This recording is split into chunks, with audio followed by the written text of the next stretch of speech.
again. So I got the odds up for 2021 NBA title odds, and just want to kind of go through a couple of these and get your thought process on these.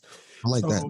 Right now, the top 5 to win the 2021 title is Lakers right now, the favorites at plus 375, followed by the Clippers plus 425, Milwaukee plus 650, Golden State plus 750, and then Brooklyn at plus 1,000.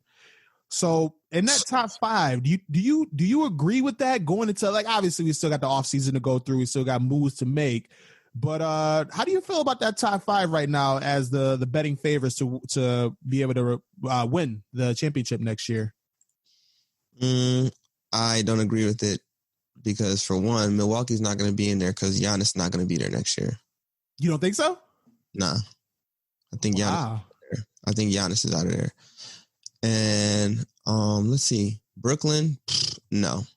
I'm not sold. First of all, I am not a fan of Kyrie Irving, and I will be the first to admit it to you. And it's nothing to do with his style of play, because it's good. He's probably the best ball handler that the league's ever seen. But it's just, he's one of those people where I'm not able to differentiate his character outside of the basketball world from his basketball player self. Like, it's just, they're just too congealed together. It's just like something about him is just the way he carries himself is so fucking arrogant in a way that I don't enjoy. Because I love me a little bit of arrogance. I love wrestling. Yeah. Like, there's a certain way you got to go about it. And the way he goes about it, I don't fuck with it. He's not a winning basketball player, in my opinion. And I say that statement, and I know people are going to be like, well, what do you talk about? He won a championship in Cleveland. And it's like, exactly. It's like, okay, you're not wrong, but they don't get that championship without LeBron. Like, let's keep it real. Like, the reason that the Cavs were relevant again and they're back in the finals isn't because of Kyrie Irving. It's because of LeBron. Now, I give Kyrie credit for the shit that he did in that finals, because if he doesn't perform the way that he performs, the Cavs probably don't come back from that 3-1 deficit and win that final. So you got to give credit where credit is due. But I'm going to be interested in seeing if he's able to do that same shit with KD. Now, KD is coming from one of the most devastating basketball injuries you could possibly have. Right. Not only that, he is a 7-footer. So that's, who knows if he's going to be the KD that we know and love, the sniper right out of the gate. It might take him until 2021, 2022 season to be back to, the state that we know, because it's not like he's old. He's still young. He's still in his prime, but that takes some time to recover from that. And on top of that, you have a rookie head coach, Steve Nash, who I love Steve Nash, and I think he's going to do a good job, but we don't know. We don't know. Right? And even though rookie head coaches have won championships in the last couple of years, Steve Kerr, Nick Nurse. Okay, so got to get credit there, but we'll see what happens with that. But then on top of that, we don't know how this roster is going to shape out ultimately as well, because they're talking about trading Karis LeVert and Spencer Dinwiddie and Jared Allen and all these other core players that to bring in possibly another star player. So man, because we don't know. Like, you start mixing too much shit in the pot, it doesn't always come out good. You add a little bit too many spices to some shit, you fuck around and ruin your meal. You know what I mean? It's like, I don't understand that. They had. Look at what the Raptors and the Clippers just did. Like, before they got the pieces, like before the Raptors got Kawhi and before the Clippers got Kawhi and Paul George, they were already performing at a high enough level to compete in the playoffs. They just added 2 more, or in the Raptors case, one more. They just had a surprise emergence of Pascal Siakam just being a great player. Right. And no one could calculate that, but that's the formula that they need to be following. Like, they don't need to uproot everything and switch it all around. Brooklyn was a really good team. They were a good team without them. Keep them same pieces and then just bring in your stars and just let them, figure out their roles as it follows. I've been reading this book about the Warriors dynasty. I forgot what it's called, but I've been reading it, and I'm on this chapter about KD. And I never realized how much of, like, I want to choose my words properly here. KD is very, very subconscious about himself. Like he's very like what's the word I'm looking for? Very unsure about himself, I like to say. Like he's always paying attention in the media. He's always burner account.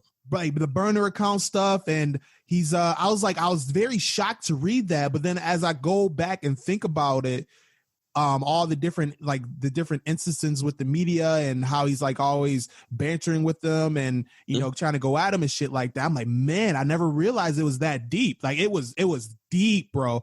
Like it got to the point where he joined the Warriors to win a championship. He wins the championship. He outperforms LeBron in that finals, and he thought that he finally had that claim as the best player in the world, but nobody was giving him that claim. Like nobody was still like, no, LeBron is still the best player. You still got to catch up to him. And like that fucking tour had his soul, bro. Like that shit hurt him. I can imagine. That shit legit hurt him. And now him going to Brooklyn, and I think this is a part of him chasing LeBron. Like he's chasing him. That's his goal right now, is to catch LeBron as the best player. And I think it just kills him that in a lot of eyes. And like there's some eyes of KD is right now to this day, they think that he's the best player in the world. But in majority of our eyes, it's still LeBron. You know, exactly. It's still LeBron. He's still number one. He still reigns supreme. And it's just like, damn, man, like the dude is obsessed with that shit. Like it really hurts him.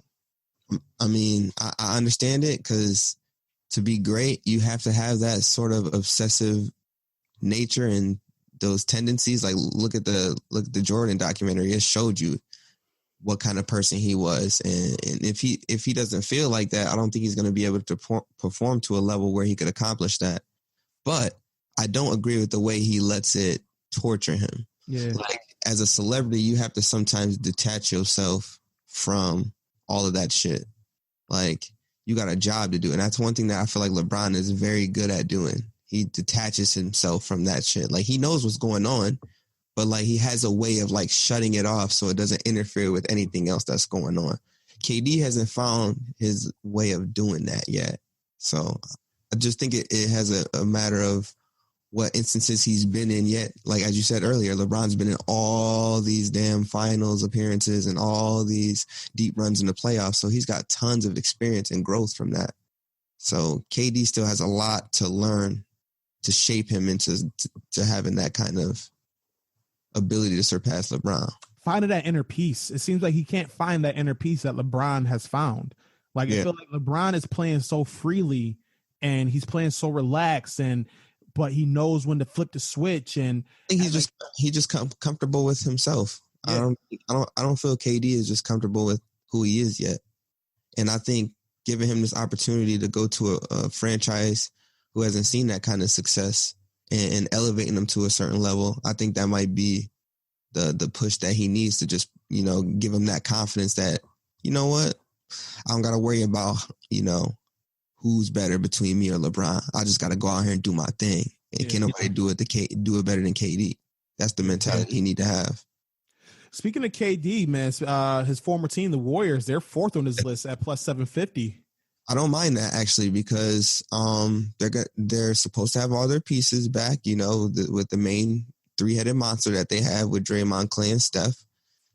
Steph Curry is still one of the best players in the world, period. So, I mean, as long as he's in the equation and the way he's obviously changed the game, you see it every day, every time you watch a basketball team, how much more the perimeter is showing its presence and the paint is diminishing itself. It's just, he's a once in a generation type player. So whenever you have somebody like that on your roster, anything is possible. I honestly might, you know, even waver to give them an even better shot. I'll probably will put them in a 3 slot. Because you got to think as well, like they got those 3 players that you talked about. They also have the number 2 overall pick, along with a very attractive contract with Andrew Wiggins. So you got to think that the Warriors are going to make some type of substantial move to obtain more talent. They got pieces for sure. Yeah, they got pieces. They got draft capital. And they've got players that have shown their worth even more because of the absence of those players. So, you know, they're going to have more draft stock and, I should say stock in general in the trade realm. Yeah. So it's going to be very interesting to see how that Warrior team shapes out, man. And then, like you said, who's on that list? Say again. Who else was on that list? Los Angeles Clippers was 2, Milwaukee 3, Brooklyn 5, and then Lakers was number 1. All right, but that's the top 5. And then moving on from 6 to 10, you got Boston at 6 plus 1,200, Miami at 7 plus 1,300, Toronto at 8 plus 1,700, Denver at 9 plus 2,000, and then Houston at 10 plus 2,200. Okay, Miami need to be up higher. Miami need to be in the top 5 because they're going to be pretty much coming back with the exact same roster. And we're talking about a healthy Dragic and Bam. Now, I don't think it would have made a difference had they been healthy in the finals still, because their biggest player is 6'9", and that's just simple math. But I see how much more of a superstar. I feel like this final series thrusted Jimmy Butler from star to superstar now. Mm-hmm. You could legitimately stamp him as one of the superstars in our league now. Yeah. From both ends of the floor. And I feel like that team is going to be one of the top prospects. They might be the first they're going to be the first or second seed in the East. I think you got to put them ahead of Milwaukee and Brooklyn. Yeah. And I get it. I get the star power with those two teams. You got Giannis, who had a fucking phenomenal season, back-to-back MVPs. Not gonna be there, though. Right, exactly. You think he's not going to be there? It will be interesting to see what happens with that one there. And then you got Brooklyn, you got KD, you got Kyrie. So I get that aspect as well. But this Miami team just showed that they can get to the finals, and they should be the team to beat in the East. Like, there's no reason for me to not end up, especially with another year under their belt. You got Tyler Hero, who's not a rookie no more. You got Duncan with another year. You got Bam with another year. They're going to possibly find some more pieces to add to this talent. Yep. Yeah, I don't even think I'm gonna go mad far, and people are probably gonna crucify me on this, and I don't even care. But I don't think the Clippers should even be in that top 5. They should be the 6th seed. And you should be throwing Dallas in there because Luka Doncic he's shown that he's ready. He's shown, to me at least, in the bubble, that boy showed me and everybody else that he's ready at 21 years old. So I feel like he going to be one of those leaders we talk about because his style of play is very reminiscent of LeBron. Yeah. He's a big, lanky dude. You just take away the pure freak of nature athleticism, and you have Luka Doncic. You take the freak athleticism from LeBron, you got Luka Doncic. Well, here, let me round out the last 5 here. You got Dallas at 11, 2,500. Philly at 12 with plus 3,000. Portland plus 3,500. Utah plus 4,000. And then New Orleans at 15 with plus 5,000. Your Luka point is interesting, bro, because Luka's him. Like he's here. He's that boy good. Yeah, that exactly. And for him to be 21 years old and be already this good is astonishing. I'm scared for the West. And he's going to get better. That's the crazy part. Like, he's going to get better. He has to improve as a 3-point shooter. He only shoots about 30%. And once he's able to get up to, like, if he's able to shoot 35, 36%, he already has, like you said, he has an excellent basketball mind, which is on that is going to be on that same tier as LeBron. Maybe not the most athletic guy in the world. And the main thing with him, I think, is he has to be a non-liability defensively, where teams can just go search him out and hunt him on like screen and rolls and things of that nature.